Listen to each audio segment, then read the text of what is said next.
ایسی دیوار کہ جسے نہ تو کوئی پھلانگ سکے، نہ ہی اس کے لیفٹ سے آ سکے، نہ ہی اس کے رائٹ سے آ سکے، نہ اس کے اوپر سے اور نہ ہی اس کے نیچے سے. تو ضروری نہیں کہ وہ دیوار پہاڑوں کے سائز کی ہو. یہ کام ایک ایسی دیوار بھی کر سکتی ہے کہ جو کسی غار کے منہ پر بنی ہوئی ہو، ایک ایسی رکاوٹ کہ جس نے کسی غار کے منہ کو سیل کیا ہوا ہو. تب نہ کوئی اس کے اوپر سے آ سکے گا اور نہ ہی اس کے نیچے سے. میں اس لیے سدا فہم کانسیپٹ پہ آ رہا ہوں کہ دھیان میں رکھے گا. اس قوم کے لیے دروازہ بند کر دیے، ہمارے لیے بھی دروازہ بند کیا گیا ہے نا. ذوالقرنین نے ہماری سیفٹی کے لیے بھی وہ دروازہ بند کیا ہے، کیونکہ جیسے ہی وہ پورٹل ٹوٹنی ہے تو یہ کیونکہ چارج ہے نا، ایک طرف چارج ختم کریں گے دوسری طرف بھی تو چارج ختم ہو جائے گا. سو they will enter here. میرے کہنے کا بیسک مقصد یہ ہے، کیونکہ اس کا دجال سے کنیکشن ہے، کہ جب دجال نے کوئی بھی پورٹل کھولنی ہے جدھر وہ اس کا یعجوج ماجوج سے تعلق نہیں ہے، مگر چونکہ اس نے کچھ چارج کریٹ کرنا ہے میگنیٹک یا توڑنا ہے، تو جو زمین کا ذوالقرنین نے چارج بیلنس کیا وہ بھی ختم ہو جائے گا نا. تو جیسے ہی دجال نے آنا ہے، کچھ عرصے میں دجال نے جب مرنا ہے، ٹھیک ہے، تو ساتھ ہی یاجوج ماجوج نے آ جانا ہے. بسم اللہ الرحمن الرحیم. السلام علیکم دوستو آج ہم بات کریں گے کہ جو اسلامک ریسرچرز ہمارے ہاں موجود ہیں، ان میں کئی موٹیویشنل سپیکرز ہیں اور کئی ایسے ریسرچرز ہیں جو بڑے اچھے طریقے کے ساتھ اسلام کو سمجھنے کی کوشش کرتے ہیں، اور مختلف صورتوں میں جو قصص القرآن ہیں، جو قرآن مجید میں واقعات ہیں جو انبیاء کے حوالے سے ہیں، ان کے حوالے سے اپنی ریسرچ پیش کرتے ہیں. ان میں دو بڑے نام جو ہیں وہ ایک ساحل ادیم صاحب ہیں اور دوسرے جو ہیں وہ فرقان قریشی صاحب ہیں. فرقان قریشی صاحب جو ہیں وہ اپنے بلاگز بناتے ہیں یوٹیوب کے اوپر. ان کی بہت ساری ویڈیوز موجود ہیں جس میں وہ یاجوج ماجوج کے حوالے سے انہوں نے بہت ساری ویڈیوز بنائیں، اور یہ کہنا پڑے گا کہ وہ ویڈیوز واقعی دیکھنے کے قابل ہیں. وہ ویڈیوز بہت ہی اچھی ڈاکیومنٹریز کی صورت میں ہیں، پیچھے ان کا وائس اوور ہے، زبردست تصاویر ہیں، اور ایک انسان جب ان کو دیکھنا شروع کرتا ہے تو اس بات سے متفق میں ہوں کہ اس کا جو انٹرسٹ لیول ہے وہ بہت زیادہ ہو جاتا ہے اور وہ اسے دیکھتا چلا جاتا ہے. یعنی کہ میں نے بھی ان کی 2-4 ویڈیوز جو ہیں وہ ایک ہی گو میں دیکھ لی تھی.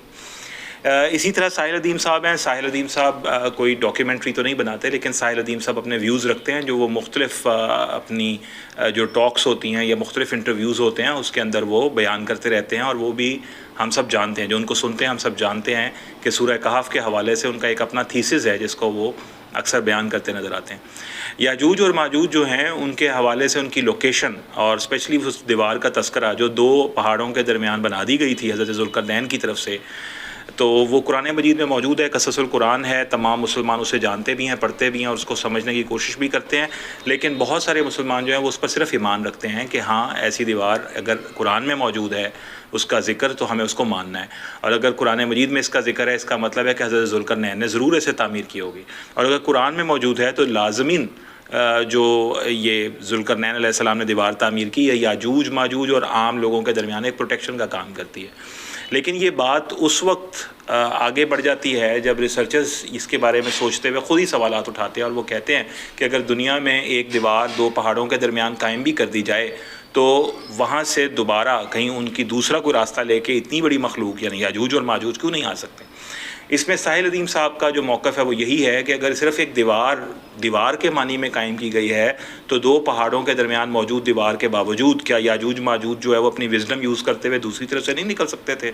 تو اس چیز کا کاؤنٹر کرنے کے لیے وہ یہ کہتے ہیں کہ یہ ایک بہت ہی بڑے سائنٹیفک لیول کے اوپر ہمیں اس کو سمجھنے کی ضرورت ہے. اور یہ جو دیوار ہے یہ ایک الیکٹرو میگنیٹک فورس کے طور پہ انہوں نے قائم کی، جو مختلف ایک صرف چھوٹی سی دیوار اینٹوں کی یا کسی اور مادے کی بنی ہوئی نہیں ہے، بلکہ ایک اتنی بڑی طاقت رکھتی ہے جس میں الیکٹرو میگنیٹک فورس پوری کی پوری کام کر رہی ہے. اب یہ ایک رائے ہے. اسی طرح اگر ہم فرقان قریشی صاحب کے بلاگز پڑھتے ہیں یا دیکھتے ہیں ان ویڈیوز کو، تو وہ یہ کہتے ہوئے نظر آتے ہیں کہ نہیں، یہ اصل میں دیوار کسی ایسی جگہ پہ ہے جہاں بہت سبزہ ہے، یعنی بہت سارا ویجیٹیشن ہے، بہت سارا سرسبز درخت ہیں، پودے ہیں، اور ان کے درمیان کوئی ایسی سرنگ ہے یا جس کے اوپر اس سرنگ میں یاجوج ماجوج موجود تھے، یا ایک غار ہے جس میں وہ موجود تھے، اور اس غار کو پھر بند کر دیا، سیل کر دیا ہے حضرت ذوالقرنین علیہ السلام نے. اور وہ چونکہ پھر آہستہ آہستہ زنگ جو ہے وہ لگتے لگتے ہرے رنگ کا ہو گیا، تو وہ ہرا رنگ جو ہے باقی سرسبز جو سراؤنڈنگز ہیں، ایمبیانس ہے، اس کے ساتھ مل گیا، تو اس لیے ہمیں نظر نہیں آ رہا، لیکن ضرور اسی دنیا میں موجود ہے. اب سوچنے کی بات یہ کہ دو مختلف ریسرچرز، ایک ساحل الدین صاحب اور ایک فرقان قریشی صاحب، اپنی پوری محنت کے باوجود، اپنی پوری امانت داری کے ساتھ اپنے انالیسس کو قائم کرتے ہوئے دو مختلف رائے دیتے ہیں. یعنی دو ڈائیورجنٹ اوپینینز ہیں، ایک شخص ایک بات کہہ رہا ہے، دوسرا شخص دوسری بات کہہ رہا ہے. تو اب ایک پڑھنے والا یا ایک سمجھنے والا یا ان دوستوں سے علم حاصل کر کے یا کوئی بات حاصل کر کے اگر کوئی شخص اپنا ویو پوائنٹ بنانا چاہتا ہے تو وہ کیا ویو پوائنٹ بنائے؟ تو بات تو پھر وہی ہو گئی کہ دو اختلاف سامنے آ گئے. ایک نے کہا غار ہے اور اس پہ ڈھکن لگ گیا، اس پہ ایک وہ بند کر دی گئی ہے، ایک کہہ رہا ہے وہ الیکٹرو میگنیٹک فورس ہے. تو آپ سوچنے پہ مجبور ہو جاتے ہیں کہ اگر دو مختلف آراء، ایک ریسرچر کی پوری محنت کے باوجود اور دوسرے ریسرچر کی پوری محنت کے باوجود دو مختلف آراء کی طرف ہمیں لے جا رہی ہیں، تو اس کا ہمیں فائدہ کیا ہوا؟ سوچنے کی، سمجھنے کی اور ماننے کی بات صرف ایک ہے، اور وہ یہ کہ اللہ تعالیٰ نے اس دنیا میں بہت سارے ایسے معاملات ہیں جو اپنے غیب میں رکھے ہوئے ہیں. جیسے حضرت عیسیٰ علیہ السلام کا غیبت میں جانا. حضرت عیسیٰ علیہ السلام موجود ہیں لیکن وہ آسمانوں پہ اٹھا لیے گئے. اسی طرح سے بہت سی ایسی باتیں جو ہمارے قرآن میں موجود ہیں جن کی طرف اشارہ ملتا ہے کہ وہ اللہ تعالیٰ کے حکم سے، جیسے جنات ہیں. جنات جو ہیں وہ موجود ہیں مگر ہماری آنکھوں سے غائب ہیں. جیسے فرشتے ہیں، فرشتے موجود ہیں لیکن ہماری نظروں سے غائب ہیں.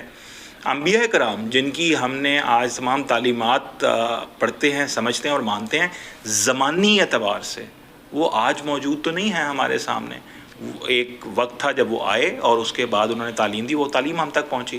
جو آرکیولوجسٹ ہیں وہ اگر یہ کہہ بھی دیں کہ کچھ انبیاء جو ہیں وہ ان کا کوئی ہسٹوریکل ریکارڈ نہیں مل رہا، تو کیا ہم انہیں خدا نخواستہ معاذ اللہ ماننے سے انکار کر دیں گے؟ نہیں، ہم کہیں گے کہ قرآن مجید میں اور احادیث میں جن انبیاء کرام کا اللہ اور اس کے رسول صلی اللہ علیہ وسلم نے تذکرہ کیا ہے، ہم نے وہ چیز ویسے ہی مانتے ہیں. تو جو امور غیب ہوتے ہیں ان کے حوالے سے ریسرچ کرنا، ان کے بارے میں سوچنا، اس میں تو کوئی نہیں ہوتا کہ میں پابندی لگاؤں. آپ ضرور کیجئے، لیکن ایک بات یاد رکھیے کہ آپ جو بھی ریسرچ کریں گے اس کے دو مختلف نتائج آئیں گے. اور آخر میں یہ بات یاد رکھیے گا کہ آپ صرف مادے کے اوپر ریسرچ نہیں کر رہے جو ہمیشہ ایک جیسا رزلٹ دے، جس کو ہم سائنس کہتے ہیں. آپ ایک امور غیب میں ریسرچ کر رہے ہیں، اس پہ رائے قائم کر رہے ہیں. اس کو تفسیر بالرائے تو کہا جا سکتا ہے، لیکن اسے ہم کوئی ایک ایسا علم نہیں کہہ سکتے جس کو ماننا ہمارے لیے لازم ہو.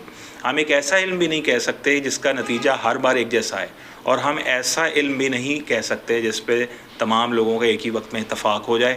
اور by the end of the day نتیجہ ایک ہی نکلے گا کہ آپ کو اس کو ماننا پڑے گا کہ یس، یہ اس کی ڈیٹیلز چاہے کوئی کچھ بھی دے، ہمیں اس واقعے کو ایک واقعے کے طور پہ ماننا پڑے گا، اور اسی بات کو ایمان کہتے ہیں. اللہ تعالیٰ ان تمام اسلامک ریسرچرز اور تمام علماء جو اس حوالے سے بات کرتے ہیں یا سوچتے ہیں یا اپنی کوئی رائے دیتے ہیں، ان کو اور ہمیں راہ ہدایت پہ رکھے، ہمارا شرح صدر کرے اور اپنی حفاظت میں رکھے. اپنا بہت خیال رکھیے گا. اسی طرح کے کسی اور پیغام کے ساتھ کسی اور وقت پھر حاضر ہوں گے. السلام علیکم.